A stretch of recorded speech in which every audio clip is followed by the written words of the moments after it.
Hello guys, welcome back to S3D, and this has got to be the fastest selling item I ever put on my Mercari eBay or the history of the S3D hobby shop. So I got a few of these today.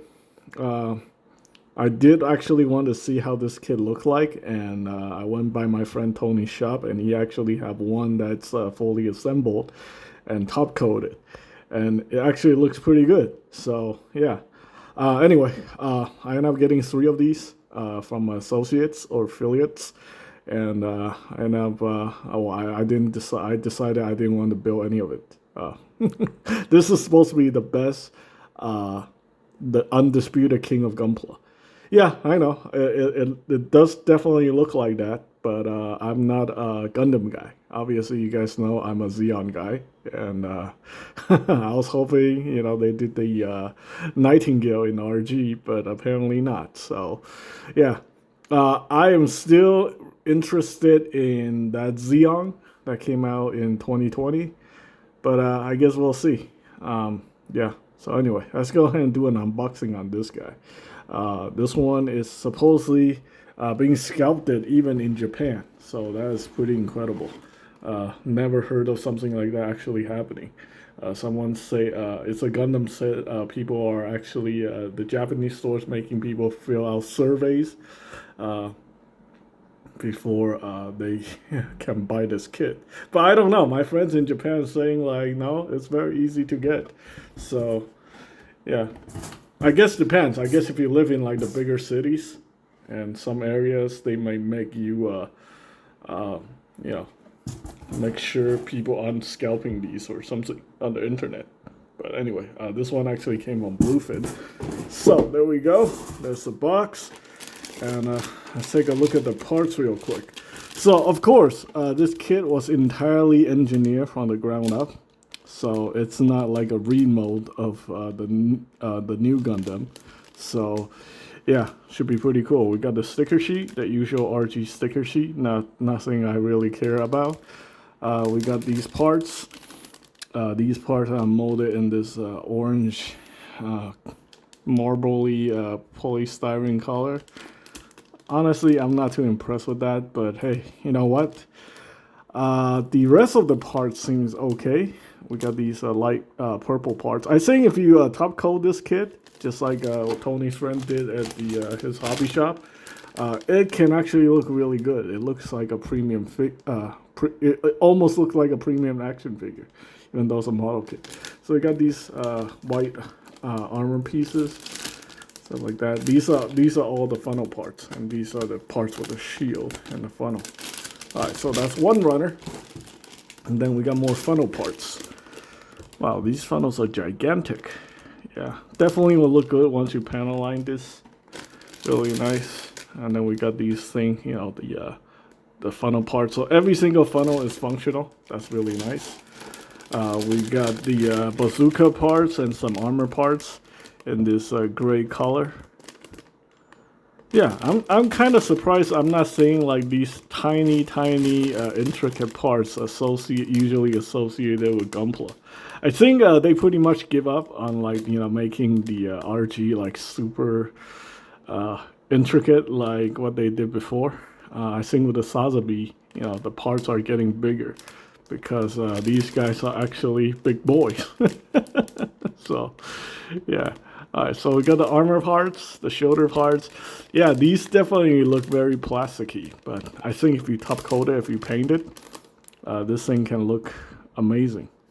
Yeah. I don't know about the structural integrity on this kit because I didn't bother touching the kit at Tony's place. Maybe I'll go check it out in a few weeks and see how how that thing feels like. Yeah, but judging from the new Gundam, the Sazabi, I think it should be pretty solid. Yeah, overall pretty solid should be. Not quite action figure, but very solid for a model kit. So again, we got more armor parts, molded in this color. Yeah, I mean you can really see the marbling on these. So you definitely want to, do some top coating on this to cover up all those marbling, or paint it. If you paint it, then you won't see like the the swirls and stuff like that. Yeah. All right, so we got another. This is the other piece of the armor parts. These are the blue. We got the parts for the shield, the skirts, more funnel parts, and I think the rest of it are just I think these are, yeah. Okay, so we have more exterior armor part. We got the fuel tanks. We got the leg armor and all that. More pieces for the funnels.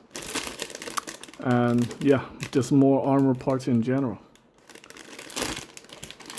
Usually all the color parts should be the armor parts and the gray parts should be the inner frame parts. So I think that is pretty obvious. We got these really cheap beam saber effect parts. The high grade beam saber effect parts. Got more fuel tanks, more armor pieces and stuff like that. A lot of big pieces. And then we get to the intricate stuff. They put every single piece of the inner frame parts in one bag. Yeah, interesting. Okay, so, well, I can't really say much. We got all the frame parts. The frame parts are enormous. Nothing tiny, microscopic like you would expect from, the older RGs. Even the hands are just molded like HGs. In fact, yeah, these are totally HG hands. And the inner frame, yeah, the inner frame is designed just like the new Gundam, the Sazabi and stuff like that. So it feels more like a master grade than it does with RG. It doesn't have a pre-built inner frame like the old RG. So yeah, so essentially these are scaled down master grades, where you build the inner frame using these frame parts, and then you put the armor on it. Yeah, so it should be very solid. Master grades are generally pretty solid. A few pieces will come off here and there, but overall should be very good. Just by looking at it though, I honestly don't know why people would say this kid is like, the undisputed king of Gunpla. But yeah, pretty much everybody I talked to said it's the best. Better than the new Gundam and the Sazabi. So I guess I'll take their words for it. These are credible people. Until I build one myself. But yeah, don't have time to build this. I don't have 15 hours to invest in building this kit. So, all right. So we have the instruction manual here. We got all the parts. Everything is well, actually, very surprising. These parts are actually not being used. So we have XL parts, but just from one runner. So you have some wasted plastic here. The parts, I don't know, what are these made for?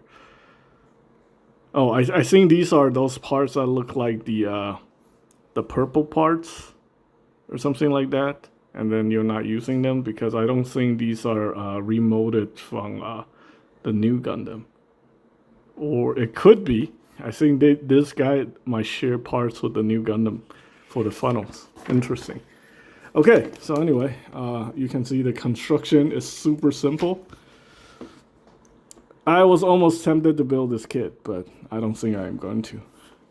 Yeah, it's actually, it's not super complex. Look at that. These are just 3 or 4 parts to build the leg. Yeah.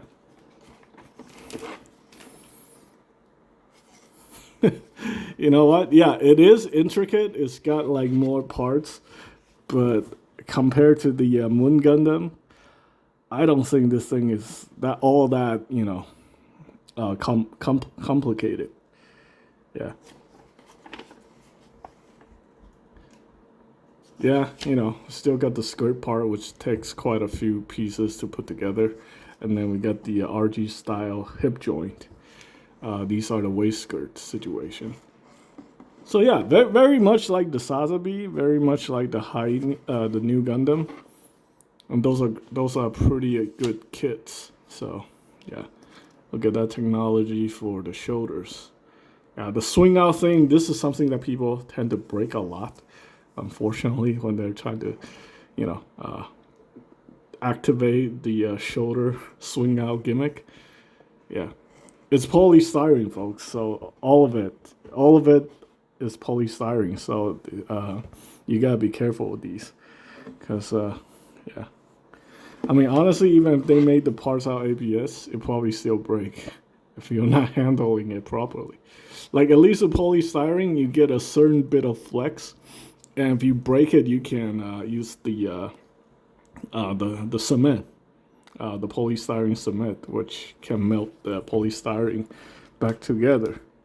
You can actually do that with ABS, because ABS is a resin, and once it's broken, you have to super glue it, and it's never gonna be the same again. With polystyrene, if you break it, you can cement everything back together. All right, so we got the backpack that does the funnel pieces. The backpack is actually really heavy. I think Tony have shown me how flimsy the backpack is on this guy, so that's something to be concerned about.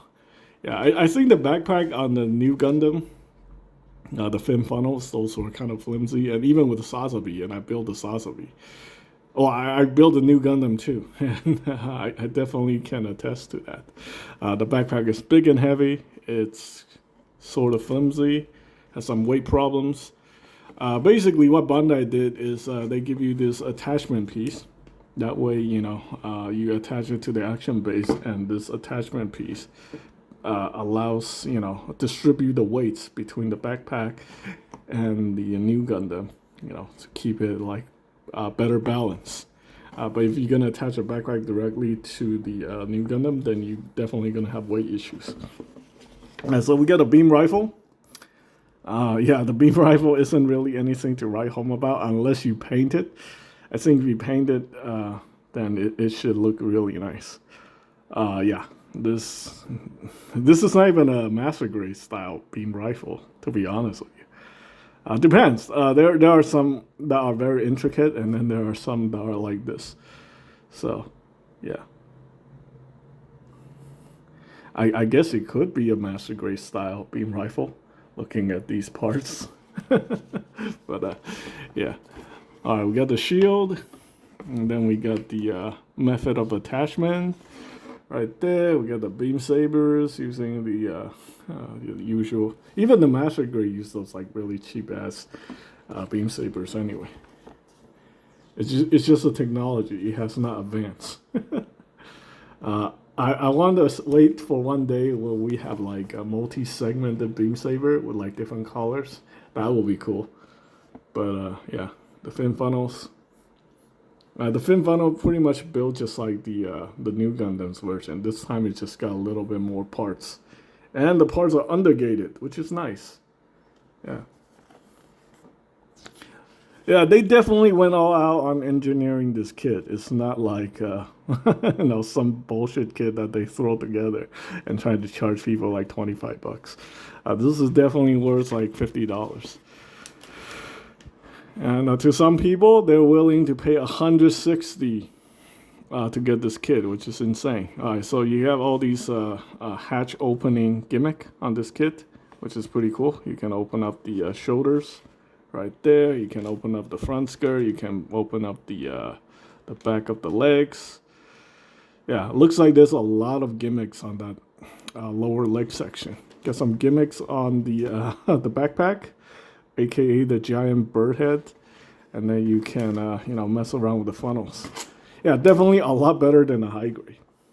Yeah, but you know what? If you have the skill, you know, you have the customization skill, you have the paint abilities. You know, I think you can make the high grade look pretty nice too. But yeah, this is a pretty good kit. All right, that is pretty much it for this unboxing video. Whoever bought these on you know, my eBay stores or whatever, hope you guys enjoy these kits. I think this one should be a good one. Yeah. All right, putting everything back and shipping this guy out. All right, that's pretty much it for this video. Thanks for watching.